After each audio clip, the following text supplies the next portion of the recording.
that now ushers in a new era, because right around that time is when CBum got second at Classic Physique, the first Olympia.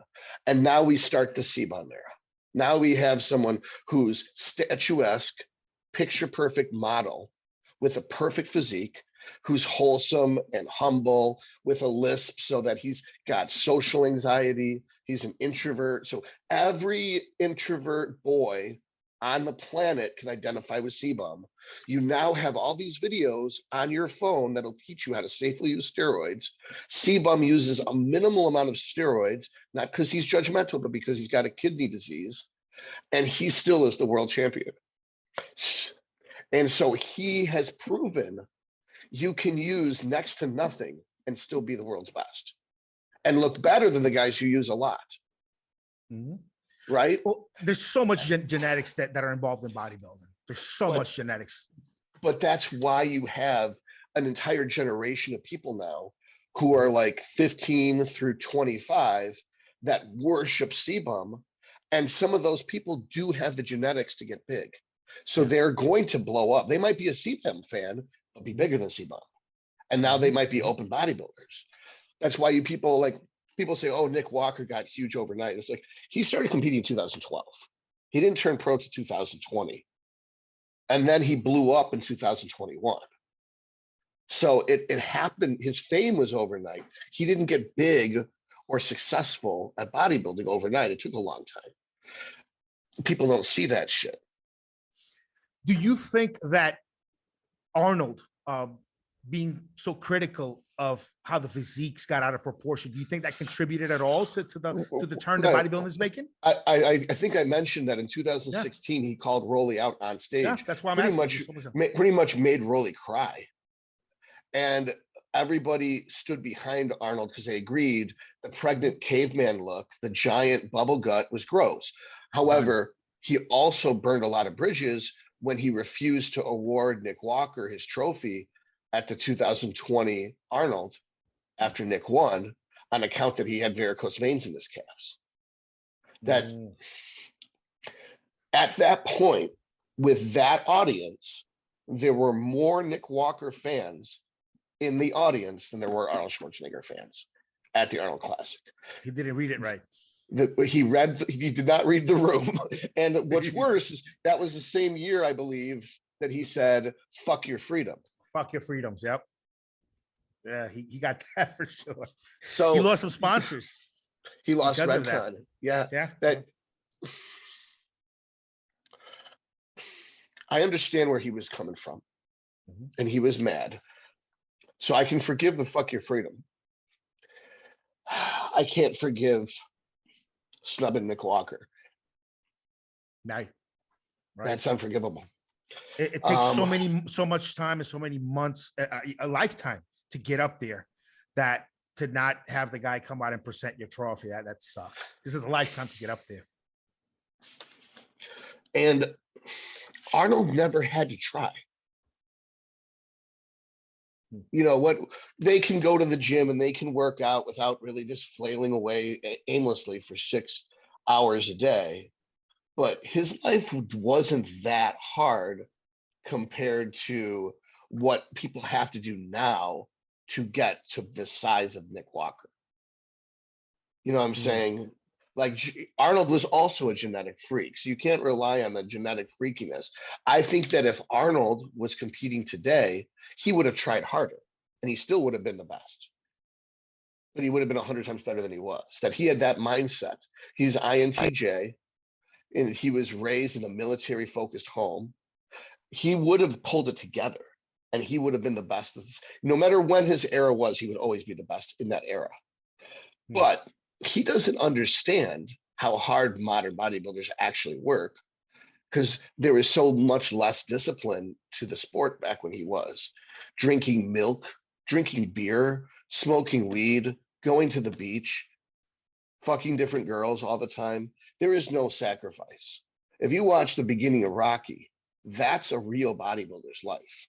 And that was in the 70s. I mean, imagine that's, drinking raw eggs, training like 20 hours a day, being absolutely miserable, that's more like what a real bodybuilder does. It's not like the physique guys with their taking gym selfies with no shirts on. It's funny you mentioned that. There's a clip going around right now on social of Muhammad Ali being asked what was the hardest part of his training. And he said, staying away from the girls and the parties, being home in your bed by yourself at 9 p.m. every night. So that's the hardest part of my training regimen. And it is, staying, just making your life about the sport, any endeavor that you've made it a goal to be the best at. Definitely that focus. It is a more professional environment now than it ever was, because now you can make a shitload of money being the Mr. Olympia. Back in Arnold's day, make some money, but it wasn't like it is today. Which is ironic because the heyday was in the 2000s when bodybuilding was its worst, when the bodybuilders looked their worst, when bodybuilders were the least popular in the mainstream culture, is when the contracts were for the most money. That's when you get a 7-figure contract with Muscle Tech, a 7-figure contract with Muscular Development. 1996 was when the 1994, 96 was when the act was passed, the Cosmetics Act, that allowed the current availability of supplements we have. So it would make sense that the bodybuilder salaries went up as supplements became more popular on the scene, right? Yeah, I mean, I remember even people who were getting like 5th place, like Kevin, or 2nd, whatever Kevin got, were making high 6 figures per contract. So it's like today, you will starve to death, even if you're an Olympia, if you're not actively running your own social media platform. That there's no way to make money unless you make it yourself.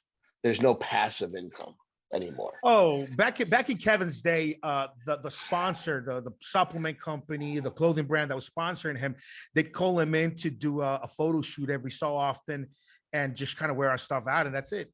Nowadays, if a company's going to pay you anything, you got to be publishing every day. you have to be at the attention. It's not, hey, show up for a photo shoot, once every other month and we're good. Literally, you have to be on it. It's funny. Kevin Lebroni, he still has a nutritional supplement brand that is really popular out of the country. And he travels a lot out of the country, sells a buttload of it too. It's interesting that bodybuilders from the 90s and early 2000s are still popular abroad 20 years later. It's incredible, right?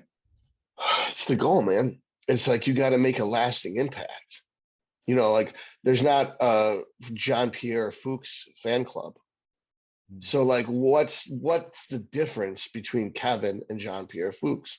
It's like John didn't look that good. He had a huge bubble cut. And I'm sure he's a nice guy, but it's not okay to have that huge ass bubble gut. Kevin never had a bubble gut. So question for you. How much does those waist belts that I've seen? I had a girlfriend who's a fitness competitor, and I was with her for some of her first shows. And, a couple of years after she became champion, we weren't dating anymore.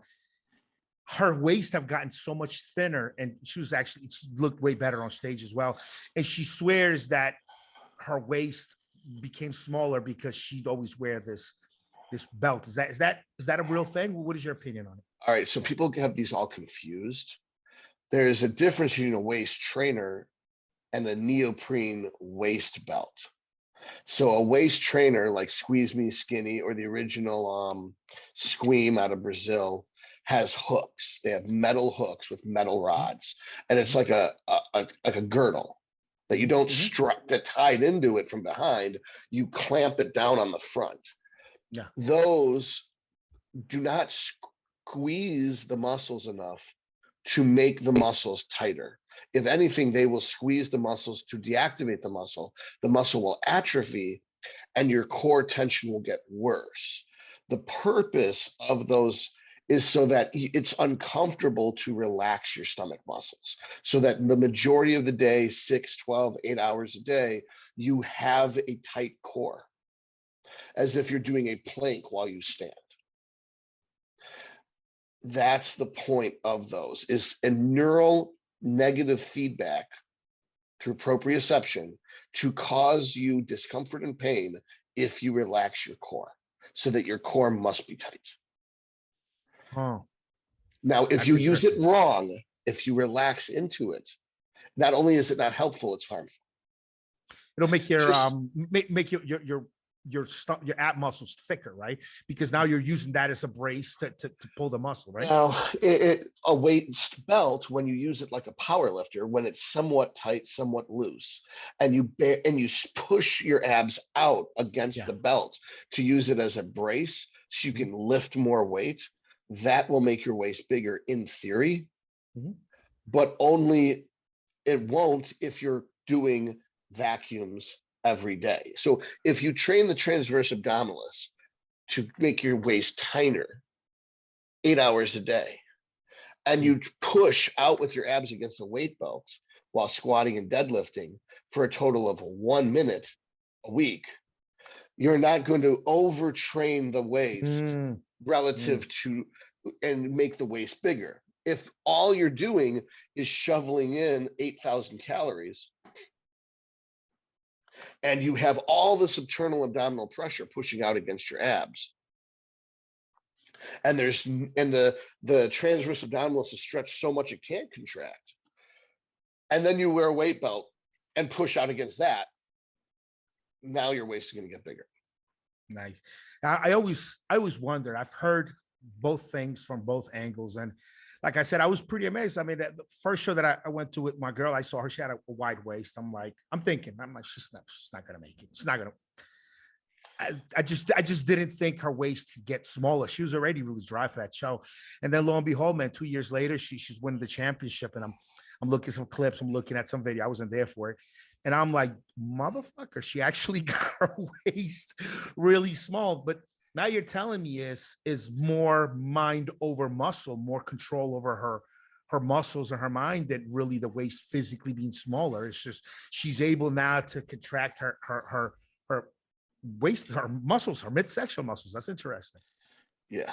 It trains you to I do can't, that. That's yeah, I mean, like, I can't feel my core unless I have a waist trainer on.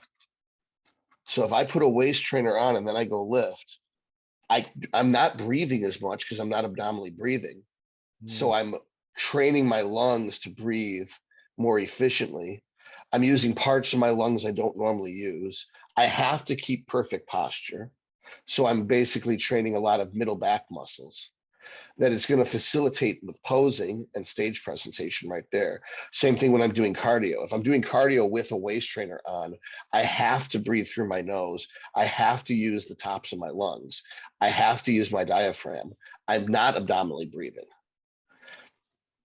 The same thing so with stretching is like when you stretch with one on, you're better preparing yourself for you're going to be acting. Then when you brace your core with one on, you're fully aware of every minute millimeter of your core because the mm, waist trainer is touching the entire core, the front of it, the sides of it, the back of it. You can feel it 100% all the time. So you feel a feedback loop. The same way, like if you're trying to train delts and someone puts their finger on the middle delt, you can contract the middle delt better, right? But if they put their finger on the wrong head, you will fire the wrong head. So not having something wrapped around your core, it's harder to control your core as if you have something wrapped around your core through the proprioception. so one more question that I had for you along these lines of professional bodybuilding. A few months ago, I did a podcast with Guru Amin Ali, who's helped helped a few guys get on stage. Now, I'll be honest with you, man. Um, I don't know a lot of the behind the scenes IFBB stuff. Who's who, who's what. You know, after I did the podcast, I found out some people hated the guy and some people loved him. I don't know, but in the podcast, the main thing I wanted to ask him was why have so many competitors dropped dead in the last couple of years. His theory on it was where guys were getting too dehydrated for their shows, losing electrolytes, getting heart attacks. Um, why do you think we've seen so many deaths in professional bodybuilding in the last few years. The reason why I laughed is because he's got his name is Guru. You know, it's just like, for real, man. Like nobody has the nick, like Hani Rambod does not go around calling himself Guru Hani Rambod, or what do you call it, the second coming Hani Rambod, or Grand Wizard Hani Rambod. You know, he's just, his name speaks volumes. You don't need to have a title that's self-aggrandizing. You know, like, I mean, isn't a guru kind of like I'm the Jedi Master, Todd Lee. You know, I'm like Queen of the Jedi Council. Kiss my lightsaber. All right. So it's like, what a stupid fucking name. I'm sorry. Like, he's a cool guy. I've chatted with him before. I like him. I like his content. It's just the name is just absurd. Just go by Amin Ali. That's it. That's all you need, baby. Is your name. Your name will always be remembered in history. You don't need to have you're Dr. Todd Lee, IFBB Pro, but you worked your ass off for both of those titles. But if someone calls me Todd Lee, that's cool. If I introduce myself to someone, I say, "Hi, I'm Todd." I'm not like, "Hello, I am the Jedi Master Todd." Kiss my ring. All right, so it's like, so. But you know, he had some beef with Leon Longevity. Have you seen Leon Longevity on YouTube? Okay. Furthermore, Leon Longevity is not going to live that long if he keeps up with all these beefs. He's going to be. He gets in a lot of fights for someone who wants to live forever. I just want to back this up a little bit, though. It's like the difference is too. He didn't get awarded the title Guru at yogi school. You know what I mean? It's Mahatma Gandhi didn't award him the title Guru. You know, I actually went to school for 15 years. I became a doctor. I competed for 12 years. I got a pro card. That's why I'm an IFBB pro and I'm a doctor. Is their actual titles one earned? It's not like a self-titled. Otherwise, I'm fucking the Reverend Dr. Todd. You know who I'm going. You know who I'm going to bring. You know, now that you said that, you know who I'm going to bring up, right? Who? Dr. Tony Hughes. The other doctor out there, though. But he's not a doctor. He's a lawyer, and lawyers win a Juris Doctorate in their 3 years of school, and so technically he is legally a doctor, but it's intentional misleading, so it's still it's still false. You know what I mean? He's about as much of a doctor as the Liver King is Primal. So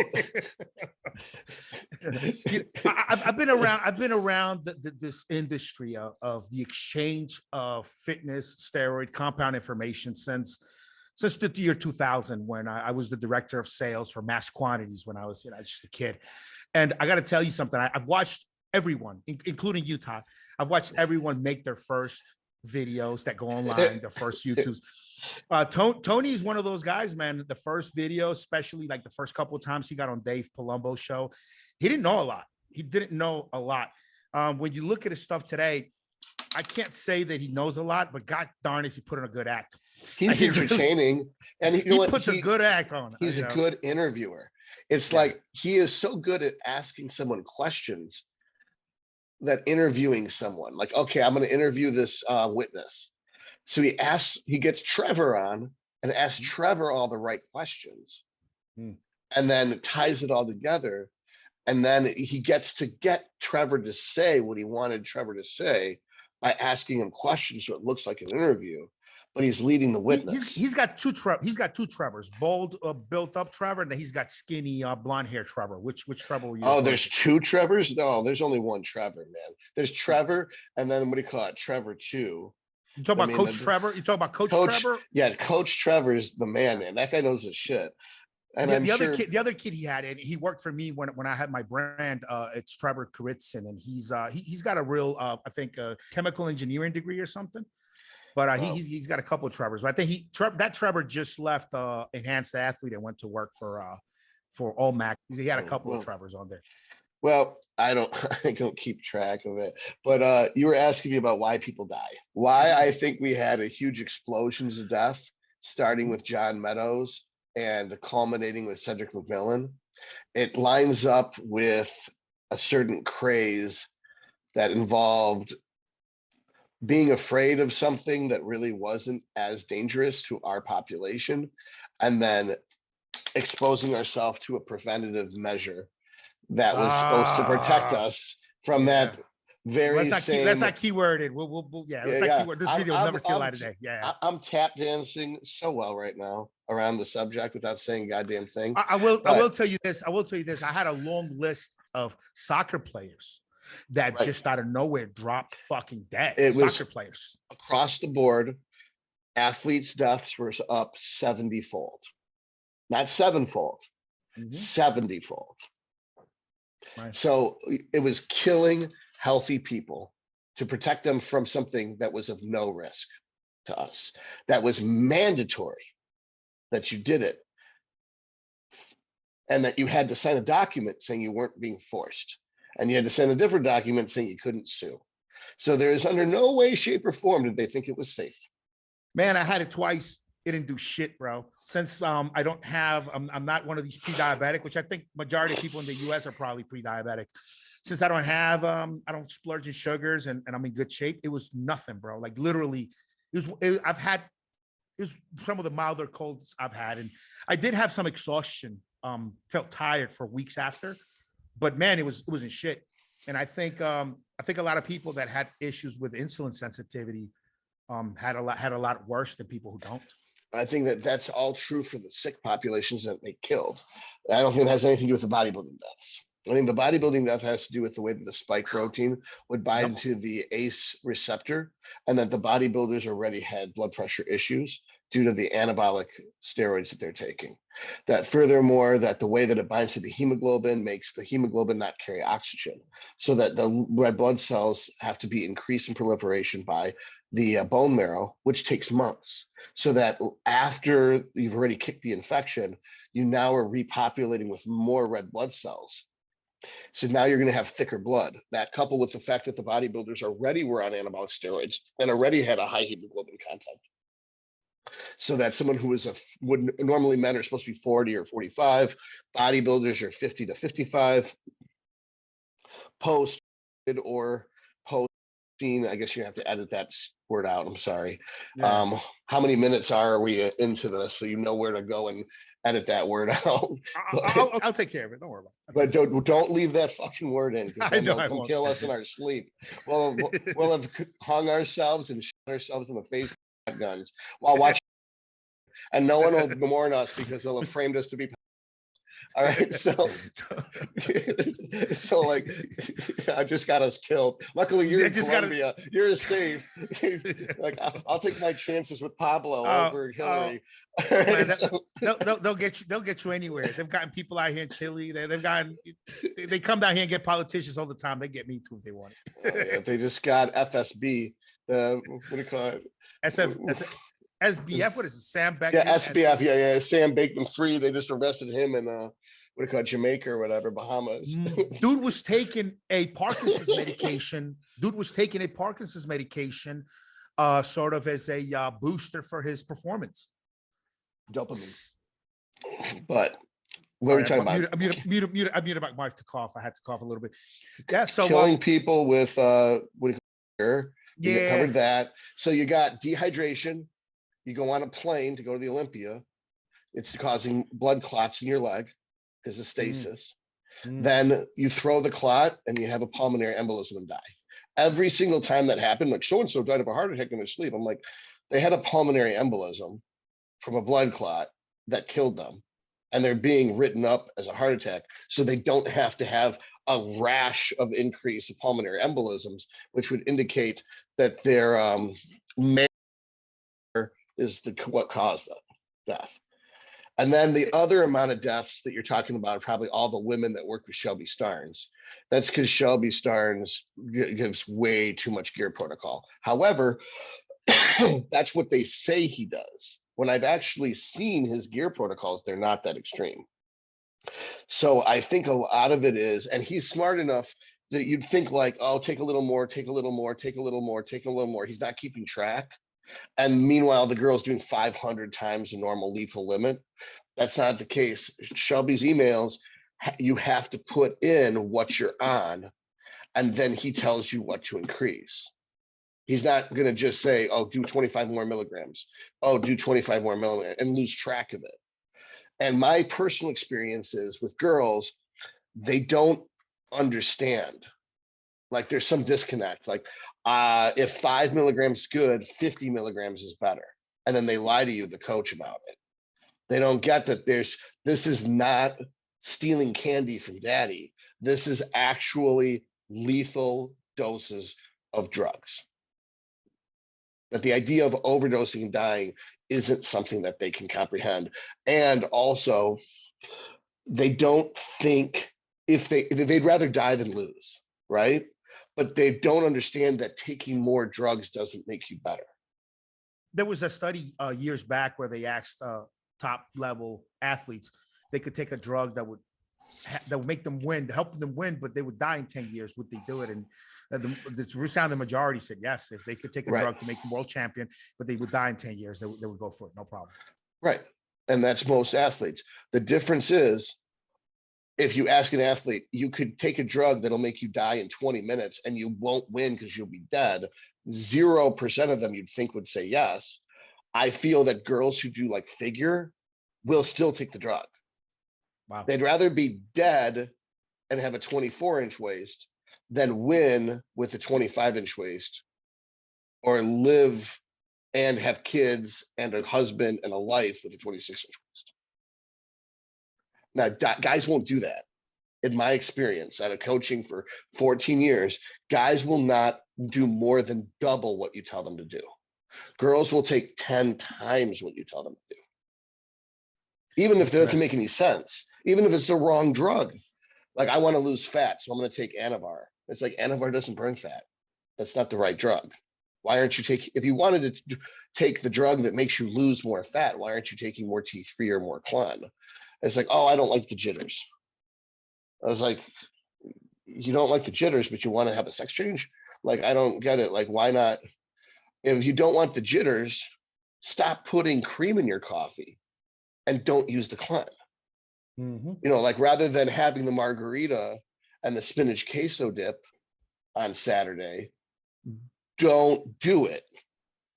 Don't eat the extra 3,000 calories on Saturday night with your girlfriends and then take more Anavar thinking it's going to cancel it out. The interview I heard regarding one of these girls that blew the whistle on Shelby specifically stated that she would lie to him about how much she was cheating on her diet, so he'd keep reducing her food. So she'd eat the base diet, which was down to 500 calories, and then she'd cheat on top of that.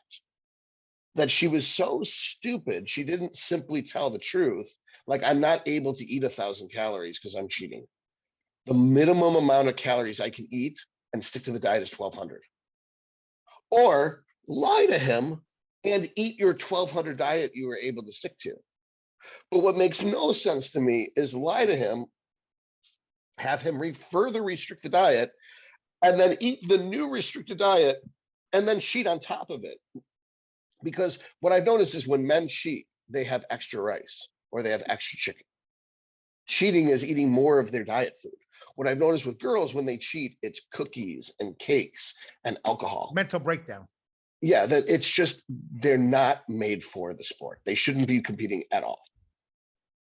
And someone will say like, well, the sport creates eating disorders. It's like, no, this person's got an eating disorder and that was exposed by the sport. A sane person would never do that. Only a deranged person would do something like that. Talking about coaching, I know that you coach and you help a lot of folks out there.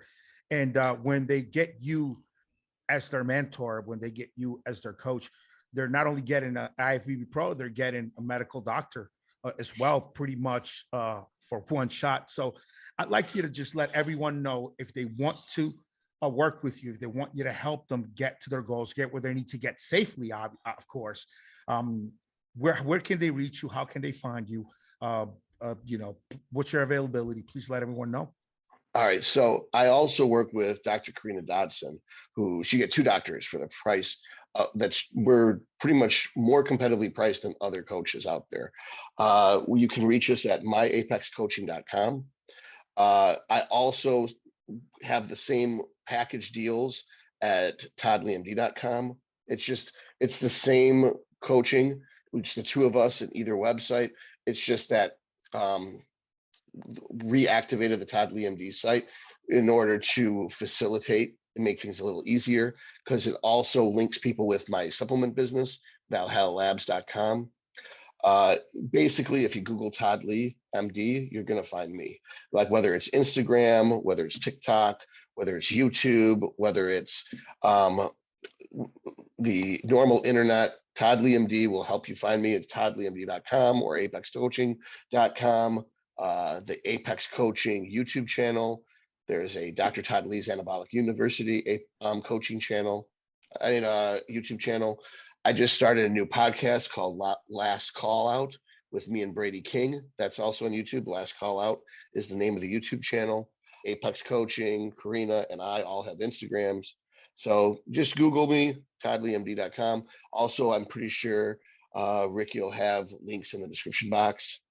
Just, if you want coaching, supplements, just want to be educated, just want to be entertained, just use the appropriate platform. To get a hold of me personally, the easiest way to get a hold of me personally is Instagram message. Just DM me on Instagram. It's simple, Todd Lee MD. I'm the only Todd Lee MD on Instagram, at Todd Lee MD, or just type in the search bar Todd Lee. I'm usually the first Todd Lee that comes up. It's my logo, my business logo, the red dragon. And just message me. I respond. Instagram is my favorite way to communicate. We'll make sure to put all those links in the description of this video. We'll also flash the URLs. Doctor, from me and everyone in the Vintage Muscle community, thank you very much for your time today. I hope that we can get you on more often. So thank you very much. And I think that's it for us today, my man. Thanks for having me, Ricky. Really appreciate it, man. I'd love to do this. I'll make sure the next one we schedule it. I'll send you an email ahead of time. You have some notes, and we'll get through some of these really good information. I'm going to create a couple of threads on the Vintage Muscle community for members to bring up their questions that they'd like me to ask you on the next show. I'm sure we'll be focusing more on the next show on some of the compounds and products that the Vintage Muscle guys are using. And yeah, man, we'll see you on the next show, Doc. Thank you very much for your time today. Yeah, and I apologize for offending anybody who happens to identify as a Jedi Master. And I'm not serious. I will not identify as a Jedi Master since I have not been awarded Jedi Padawan, Jedi Knight, and certainly not Jedi Master title by the official Jedi Council on Coruscant. Sorry. Well, with that, this is Dr. Todd Lee, Ricky V. Rock for Vintage Muscle Times, episode 7. See you guys on the next one. See you, Doc.